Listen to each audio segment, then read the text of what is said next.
Hello and welcome to Freedom Watch, your daily dose of raw liberty online at foxnews.com. I'm Judge Andrew Napolitano, here, defending freedom, defending your natural rights, and defending your right to have a government that stays within the confines of the Constitution. On the online version of Freedom Watch, we always have kept a close eye on the actions of the government, and we'll do the same when we move this show to a weekly televised show on the Fox Business Network. One criticism of government that once was obscure but has suddenly gone mainstream is the absence of transparency at the Federal Reserve, as politicians and economists alike struggle to get a handle on the financial crisis. Listen to how Representative Alan Grayson, the Democrat from Florida, recently put it. If you're concerned about socialism in this country, if you're concerned about communism, about government control, let's audit the Federal Reserve. Speaking of socialism, in just the past few days, we've seen Senator Bernie Sanders, the socialist from Vermont, who was working with Representative Ron Paul to pass legislation calling for an audit of the Fed, revise his position so that only the Fed's bailout activities will be audited, not its monetary and policy decisions. And just last night, the Fed made a particularly important bailout decision. It will start sending U.S. dollars to central banks in Europe in an attempt to keep the economic chaos in Greece from spreading to the rest of that continent. This comes on top of a pledge of nearly $1 trillion from the International Monetary Fund, which is also heavily U.S. funded, and the EU to prop up the euro. Will all of this work? Will it be a disaster? And how much freedom should the Fed have to make such decisions? Joining me now is one of the great defenders of freedom today and the author of the bestseller, And the Fed, Congressman Ron Paul. Congressman Paul, it's a pleasure. Welcome back to Freedom Watch. Thank you, Judge. Good to be with you. We'll start with Greece. You predicted a long time ago that there would be riots in Greece. When they happened, they happened. We all saw what happened to the stock market at the same time. What tipped your hand so that it was so easy for you to make this prediction? Well, I think it's just looking at monetary history.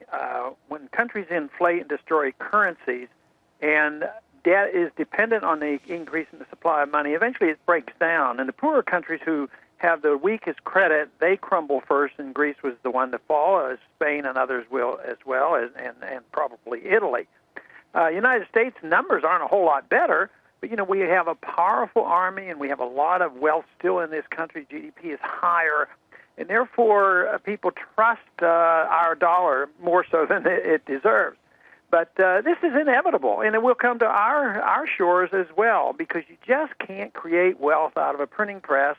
And this whole idea that they can create $1 trillion, they're going to prop up these illiquid countries, just like we propped up illiquid assets here in this country. But, if you or I had to loan a friend some money or somebody of our family, we'd take it out of our savings. But there are no savings. Our government has no savings. The European governments have no savings. All they have is debt.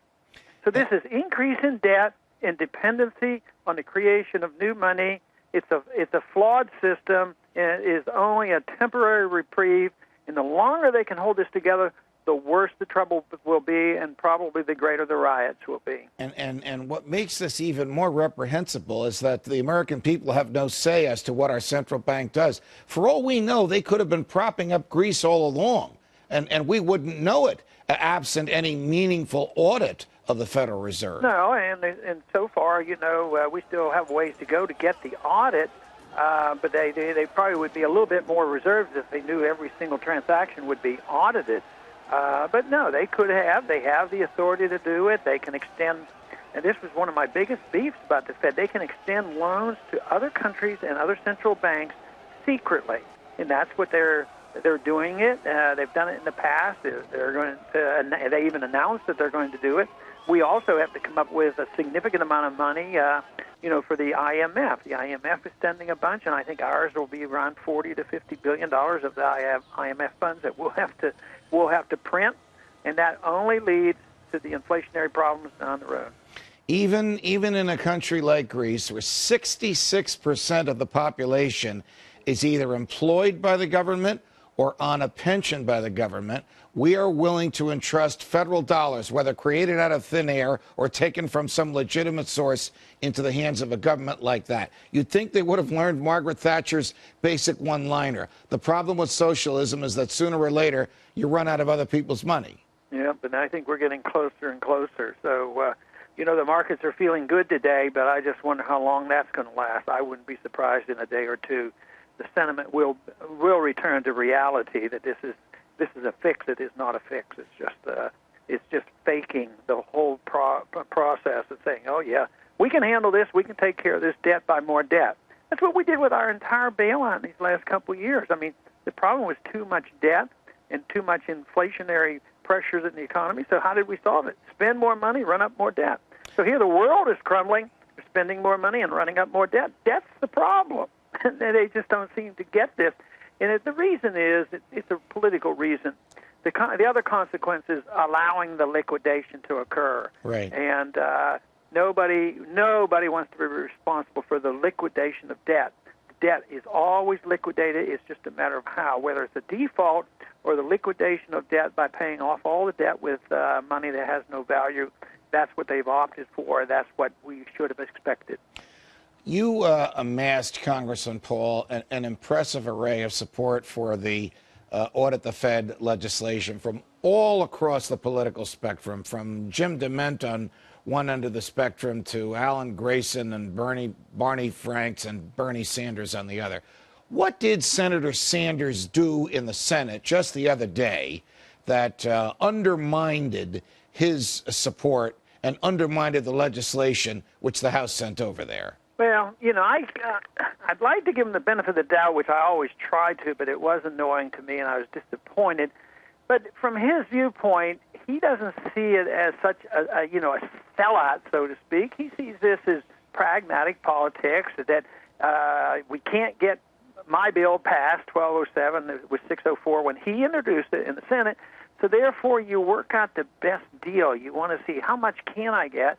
And he got something, but it wasn't very much. It was a greater analysis of what's happened the past 2 years, but no true audit and no ongoing analysis, nothing to say that we would find out what's going on with Greece right now. So he figured, well, a little bit is better than nothing, and if he stuck with the whole program, that if it went down, then there would be nothing else. In other words, he gave up too soon. Right. And we shouldn't do that. He could have still stuck with that and stuck with Jim DeMint and fought hard for the whole thing. And then, we didn't get it. We missed by a couple of votes.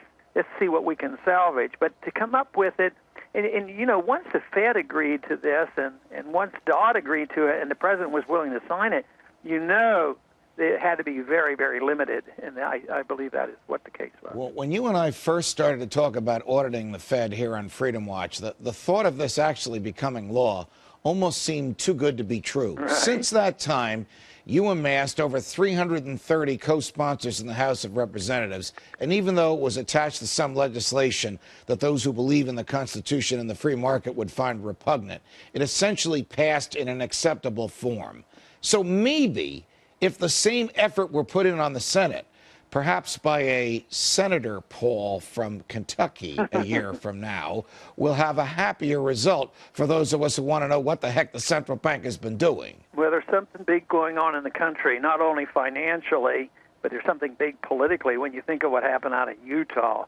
It isn't that people aren't just upset with Democrats. It looks like they're upset with anybody who's joining the establishment and going along to get along and thinking, well, we have to work this out. We have to blend in, and we have to take a little bit, give up a lot, take a little bit. But no, I think next Tuesday is going to be a very, very interesting political day for our freedom movement. It sure will. Congressman Paul, it's always a pleasure. Thanks for joining us on Freedom Watch. Thank you, Judge.